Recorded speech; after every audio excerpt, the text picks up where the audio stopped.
रखो कहीं भग जाए तो। तब उखल, ये खल है, दुष्ट है, इसके साथ इसने मक्खन चुराया है, तो उखल के साथ उसको बांधना है। जब बांधने लगे उधर को, तो गांठ लगाने में 2 अंगुल कम पड़ गई। फिर दूसरी रस्सी लाए, फिर 2 अंगुल कम। अर्थात भगवान ये दिखलाते हैं कि जो कोई अपनी बुद्धि अकल से मुझे बांधना चाहता है तो भगवान बंधने वाले नहीं है। दूसरा, भगवान में माइक गुण नहीं है। बंधन क्या होता है? एक माया का गुण है। रस्सी को क्या कहते हैं? दाम। और पेट को कहते हैं उदर। तो रस्सी से पेट बांधने का जो लीला हुई, भगवान का नाम पड़ा दामोदर। और ये लीला हुई कार्तिक मास में, इसलिए कार्तिक महीने को दामोदर मास कहा जाता है। जब कार्तिक मास दामोदर व्रत आता है तो आपन लोग दामोदर अष्टक कहते हैं। नमामीश्वरम सच्चिदानंद रूपम लसत कुंडलम गोकुले भ्राजमानम यशोदाभियो खूला धावमानम परामृष्टमत्यंत दोदृत्य गोप्या रुदंतम मुहुर्नेत्र युगमं मृजंतम कराम्भोज युगमेन सातंक नेत्रम। अर्थात 2 हाथों से आंखें पहुँच रहे हैं, आंसू बह रहे हैं, यशोदा को देख करके डर रहे हैं। ये उनकी यह बाल लीला है। जब यशोदा जी थक गई, पसीना पसीना हो गया, तो भगवान अपनी कृपा के माध्यम से रस्सी में बंध गए। नाम पड़ा दामोदर। दाम रस्सी, उदर माने पेट। तो दामोदर भगवान के जो है स्तुति की जाती है कार्तिक मास के अंदर। इधर माँ तो अपने काम में लग गई। दामोदर भगवान ने देखा कि जो 2 वृक्षों का उद्धार करना है, इसलिए भी 2 उंगली कम हो रही थी, उसी के लिए बंधन में आए। तो भगवान के आंगन में वहाँ थे यमला अर्जुन, 2 वृक्ष थे। अर्जुन माने जो होता है जिसकी दवाई बनती है, अर्जुन छाल की। तो वो नल कुंवर मणिग्रीव थे, कुबेर के 2 पुत्र थे। उनको नारद जी का श्राप मिला था। तो वहाँ बीच में से उखल को लेकर के फंस गई उखल। भगवान का हाथ लगा वृक्षों पर, धड़म से वृक्ष गिरे और 2 पुरुष उनसे प्रकट हुए।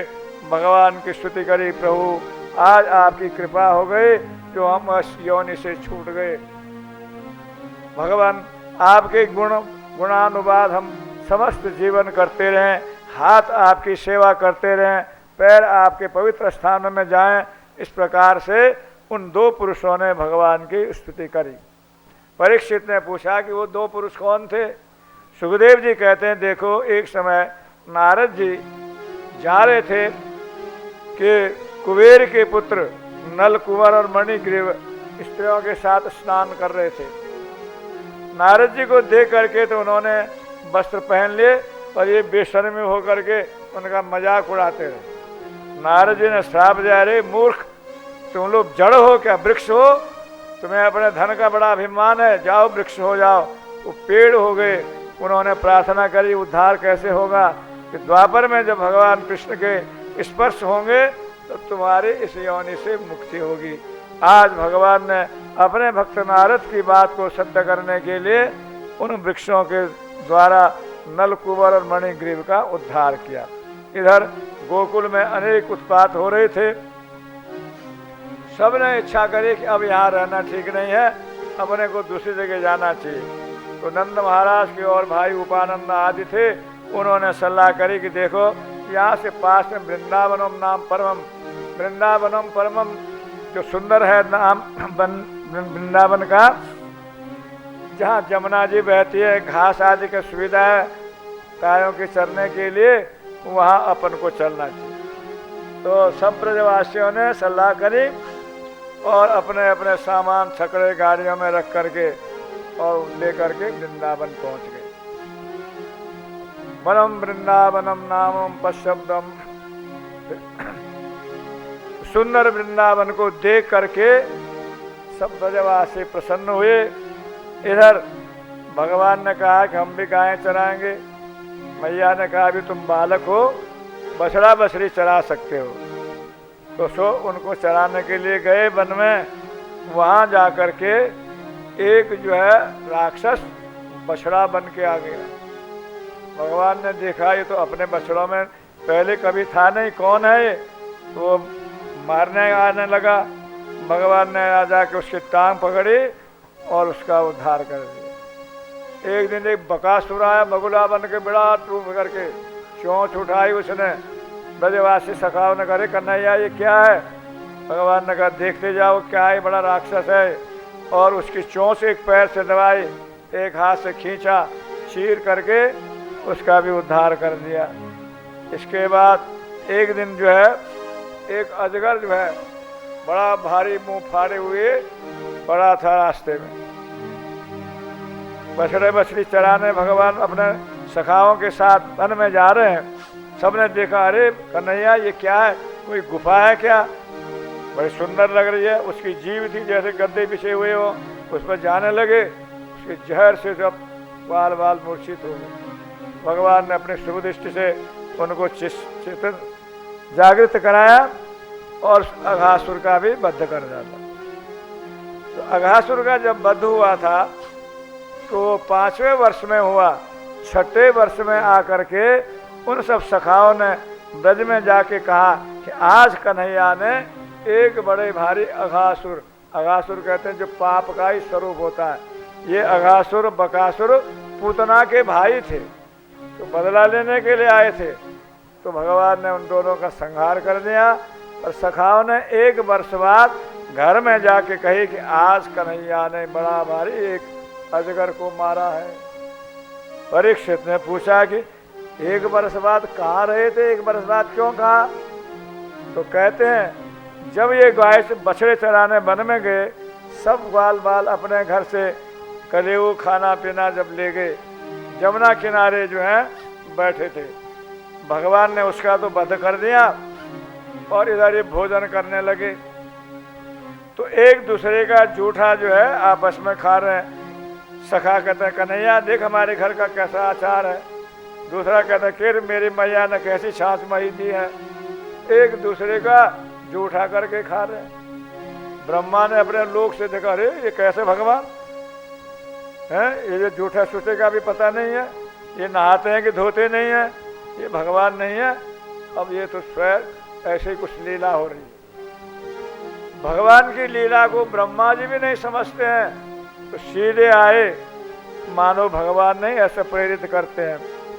तो बछड़े बछड़ियों को चुरा करके और उनको मोहित करके एक जगह गुफा में छिपा दिया। बाल वालों ने कहा भैया कन्हैया बछड़े बछड़ी दिख नहीं रहे, कहाँ चले गए, उनको हम खुद खिलाते हैं। भगवान ने कहा तुम भोजन करो, हम जाते हैं अभी। तो हाथ में भोजन का ग्रास, बगल में मुरली ठुसी है, कुछ अचार लगे हैं उनके हाथ में। जा रहे हैं ढूंढने तो कहीं मिले नहीं।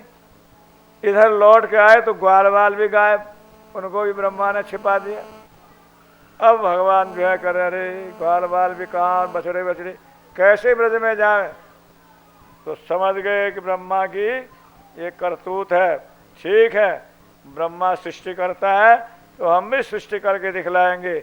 ऐसा आज तक कोई भी कर सकता है, करा है किसी ने? स्वयं जितने ग्वाल बाल बछड़े बछड़ियाँ थी भगवान बन गए सब। उनकी लकुटी, उनका स्वभाव, उनके कपड़े सब कृष्ण ही बन गए। और जैसे ब्रज में आते थे वैसे लौट के आ गए। किन्हीं ब्रजवासियों को पता ही नहीं चला कि हमारे असली हैं कि डुप्लीकेट है, नकली है सब। लेकिन सबका अपने बच्चों पर अधिक प्रेम होने लगा और गायों का अपने इन बच्चों पर ज्यादा प्रेम होने लगा। कहते हैं एक दिन गोवर्धन की तलेटी में ये बछड़े बछड़ी चले गए और बड़े लोगों ने, ग्वालों ने कहा था इनको दूर रखना है बच्चों को, बछड़ों को। पर उस दिन नजदीक आ गए और ग्वाले बच्चे भी वहाँ पास में आ गए।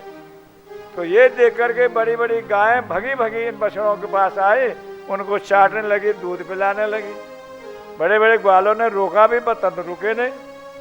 और स्वयं वो ग्वाले अपने बच्चों को गोद में उठा करके बड़े प्यार करने लगे। तो बलराम जी ने कहा कि ये क्या बात है। तो ध्यान लगाया तो सब ग्वाल बाल बछड़े बछड़े सब कृष्ण ही बने हुए हैं। पूछा भैया क्या बात है? भगवान ने कहा भाई ब्रह्मा जी ले गए असली बछड़े बछड़े, तो हमको बनना पड़ा। दूसरी बात, ब्रज में सब माताएं चाहते हैं कि यशोदा का कितना बड़ा भाग्य है जो कि कृष्ण को गोद में खिलाती है, अपना दूध पिलाती है। गायें सोचती हैं कि नंद महाराज की गायों का कितना भाग्य है जो भगवान उनके साथ उनका दूध पीते हैं, उनको स्पर्श करते हैं। उनकी इस कामना को पूरी करने के लिए ब्रह्मा जी के द्वारा ग्वाल बाल बछड़े को चुरवाया और स्वयं ग्वाल बाल बछड़े बन करके उनके यहाँ पुत्र बन करके जब लीला करते हैं। पूर्णमासी ने कहा देखो अभी 2-5 साल तक कोई विवाह का मुहूर्त है नहीं है, इसलिए तुम लोग अपनी कन्याओं का विवाह अभी इन गोप बालकों से कर दो, तय कर दो। तो सबने अपनी कन्याओं का विवाह किससे कर दिया? उन गोप बालकों से। कौन से? जो कृष्ण ही वो गोप बालक बने हुए हैं। ऐसे करके 1 वर्ष जब बीत गया, परीक्षित ने पूछा ऐसा प्रेम क्यों? देखो हम लोग अपने पुत्र को, पति पत्नी आदि को प्रेम करते हैं किस नाते?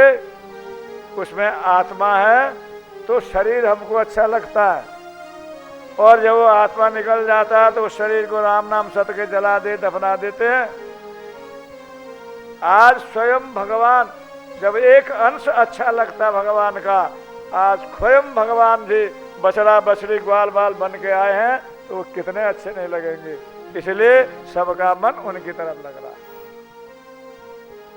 1 वर्ष बाद ब्रह्मा जी का थोड़ा सा समय हुआ, देखा देखे अब उसको कृष्ण की क्या कर रहा होगा, रो रहा होगा।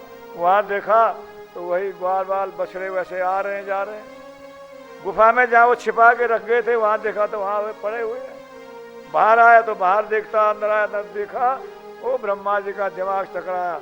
4 मुख ब्रह्मा के हैं, सब दिशाओं का ज्ञान जिसको है, भगवान की लीला से बड़े मोहित हो गए। भगवान के ब्रह्मा जी आए तो क्या देखते हैं कि भगवान वही पहले दिन जैसे हाथ में भात का ग्रास है, मुरली बगल में ठुसी है और ग्वाल बाल बछड़ों को ढूंढ रहे हैं और आंसू बह रहे हैं। ये देख के ब्रह्मा जी चरणों में गिर गए, प्रभु मैं आपकी माया को नहीं समझ पाया, मुझे क्षमा करना। बहुत 40 श्लोकों में भगवान की स्तुति करी। वो ग्वाल बाल बछड़े लाए वापिस और भगवान ने अपनी लीला अपने आप समेट दी। अब ये जो ग्वाल बाल बछड़े आज घर गए, तब उन्होंने कहा कि आज तो कृष्ण ने एक अघासुर को मारा। यानी उनको पता ही नहीं है कि 1 साल हम कहाँ थे। ये भगवान ने जो है ऐसी लीला करी। यहाँ अब बड़े हो गए कृष्ण बलराम भी, ग्वाल बालों से सब ने कहा अब हम गाय चराएंगे। तो माता ने कहा ठीक है, गोपाष्टमी आ रही है, उसमें शुभ मुहूर्त में पूजन करेंगे। तो गोपाष्टमी में गायों का पूजन किया गया और कृष्ण बलराम को ही गोचारण करने के लिए वन में भेजा। चराते चराते आए, वो एक जगह है तालवन, कुमुद वन है ब्रज में। तो वहाँ तालवन में एक राक्षस रहता गधे के रूप में, उसका नाम था धेनुकासुर। वहाँ बहुत से ताल के वृक्ष थे, उनमें फल लगते थे और कोई जा नहीं सकता था, खा नहीं सकता था। सखाओं ने कहा भैया कृष्ण बलराम अब हमारी फलों के खाने की इच्छा है तो वहाँ चलें, गाय को भी खिलाएंगे और गाय चरा दें, वहाँ घास भी बहुत है। वहाँ वन में ले गए तो वहाँ एक पेड़ को हिलाया, बहुत से ताड़ के फल गिरे। इतने में वो राक्षस आया धेनुकासुर और उधम मचाने लगा। बलराम जी ने उसकी टांग पकड़ी, उसने टांग मारने लगा, बलराम जी को पकड़ी, पीछे की टांग घुमाया और पेड़ों पर दे मारा। बहुत सारे पेड़ गिर गए, धेनुकासुर का भी वध हो गया। इसके बाद कहते हैं एक दिन बलराम जी तो गए नहीं गाय चराने, भगवान और सखा लोग गए। जमुना किनारे पहुंच गए, गाय ने जमुना जल पी लिया और उसमें जहर था तो सब बेहोश हो गए। भगवान ने अपनी अमृत वाणी से तो उनको जागृत करा। मन में सोचा कि जमुना के काले देह के अंदर एक बड़ा भारी विषधर नाग है, काले नाग, इसको अब यहाँ से हटाना चाहिए।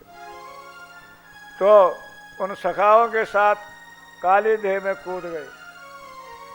जहाँ कोई जा नहीं सकता था, वहाँ केवल एक कदम्ब का वृक्ष था जिसमें गरुड़ जी ने अमृत लाते समय बूंद गिर गई थी, जिससे वो झुलसा नहीं कदम्ब का वृक्ष।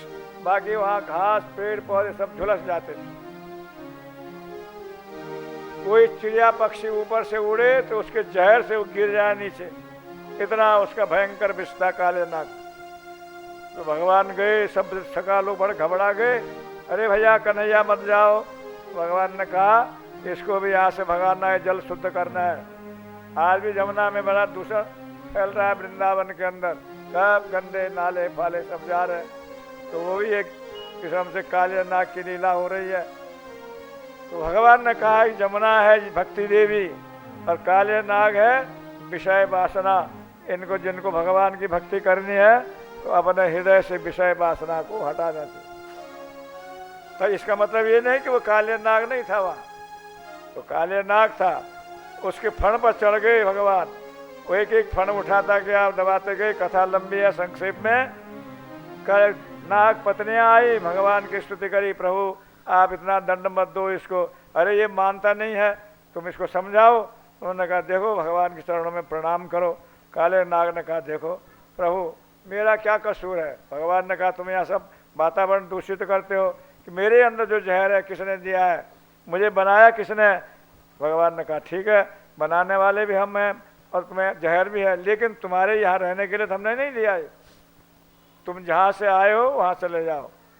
और उसके ऐसा उपदेश दे करके इतने में नंद यशोदा जी को पता चला कि कृष्ण काले देह में कूद गए। बहुत घबराने लगे, रोने लगे। बलराम जी ने उनको समझाया। उस दिन बलराम जी नहीं आए थे।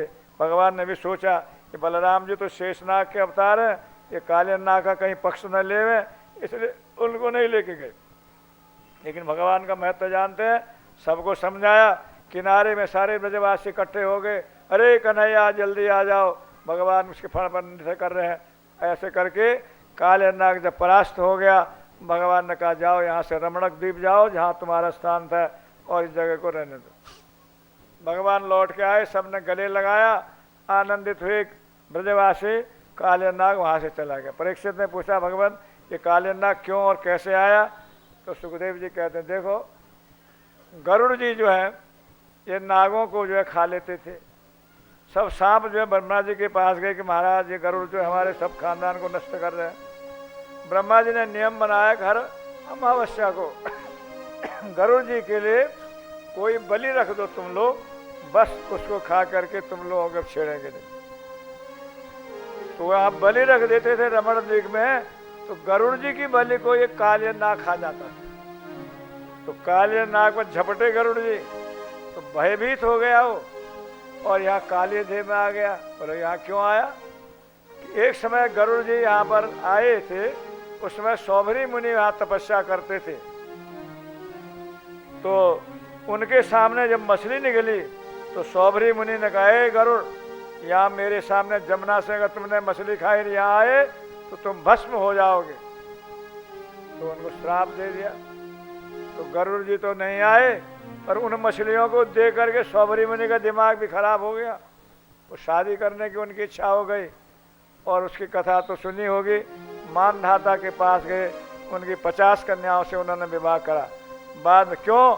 भगवान के वाहन ने गरुड़ जी उनको श्राप देने का ऐसा परिणाम हुआ कि उनका मन विषय में फंस गया। तो गरुड़ को ये काले नाग को ही पता था कि यहाँ गरुड़ जी नहीं आते हैं, इसलिए वो काले देह में आ गया वृंदावन। अब भगवान ने कहा चले जाओ रमणक द्वीप, वह प्रभु आपका वाहन जो गरुड़ है वहाँ मुझे परेशान करेगा, कष्ट देगा। भगवान ने कहा तुम्हारे सिर पर मेरे चरण चिन्ह लग गए हैं, अब इनको देख करके कोई गरुड़ तुम्हारा कुछ अनिष्ट नहीं करेगा। ये आश्वासन पा करके काले नाग वहाँ से चले गए। देखो भगवान ने राक्षसों को मारा है और काले नाग को मारा नहीं। क्यों? ये शेषनाग के वंशज है। शेषनाग जी 1000 फणों से भगवान का नाम लेते हैं एक बार। दूसरा